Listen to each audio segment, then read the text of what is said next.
Ashley Ortega, hindi inasahan ang pagiging mature ni Mavi Legaspi.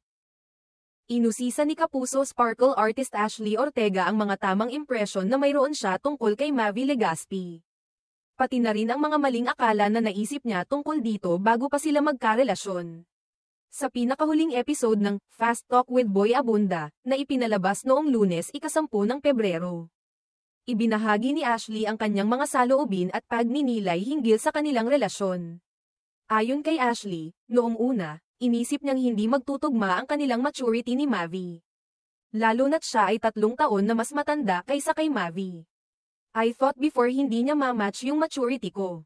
Kasi he's younger than me, He's 3 years younger than me. Parang 2 na lang din because my birthday is December 26, siya January, paliwanag ni Ashley. Gayunpaman, ipinahayag ni Ashley na nagbago ang pananaw niya kay Mavi nang makita niyang hindi lamang ito mature kundi siya rin ay nagpakita ng pagmamahal at pag-aalaga sa kanya sa kanilang relasyon. But he's actually mature, sabi ni Ashley. Ayon pa sa aktres, sa relasyon nilang dalawa, siya ang may mas pabebe na ugali kumpara kay Mavi. Parang in a relationship ako nga yung pabebe girl, He takes care of me, dagdag pa niya. Ipinakita ni Mavi ang kanyang malasakit at ang pagiging maasikaso sa kanya, at ito ang isang bagay na napatunayan ni Ashley habang magkasama sila. Samantala, may isa pang impresyon na tumama kay Ashley tungkol kay Mavi, at iyon ang pagiging magalang nito.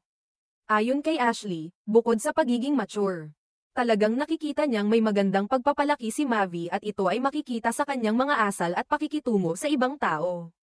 Well-mannered siya, ani Ashley, na nagpapakita ng kanyang pagpapahalaga sa magandang ugali ni Mavi. Sa parehong episode ng programa, tinanong ni Boy Abunda si Ashley tungkol sa relasyon nila ni Mavi. At dito ay tinukoy ni Ashley na ito ay totoo at walang tinatago. Kinumpirma niya na sila na nga ni Mavi matapos silang makita na magkasama sa Cebu noong Enero. Bagamat tahimik ang dalawa tungkol sa kanilang relasyon, hindi na nakapagpigil si Ashley at tinanggap na nila ang mga espekulasyon hinggil dito. Subalit, nang tanungin ni Boy Abunda si Ashley kung gaano na sila katagal ni Mavi bilang magkasintahan, tumanggi itong magbigay ng detalye at impormasyon tungkol sa haba ng kanilang relasyon. Pinili ni Ashley na maging pribado na lamang ang ilang aspeto ng kanilang buhay pag-ibig.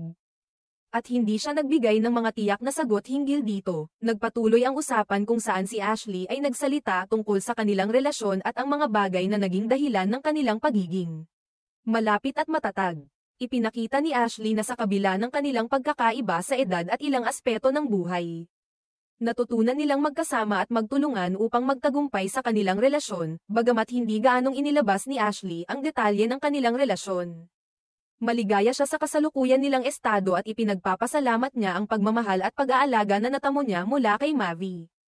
Ayon kay Ashley, ang pagiging magalang at mature ni Mavi ay isang bagay na ipinagmamalaki niya at isang dahilan kung bakit natutunan niyang magtiwala at magmahal ng buo. Sa ngayon, ang relasyon ni Ashley at Mavi ay patuloy na pinapalakas ng kanilang pagtutulungan at respeto sa isa't isa. At naging inspirasyon din sila sa kanilang mga tagahanga na sumusubaybay sa kanilang kwento.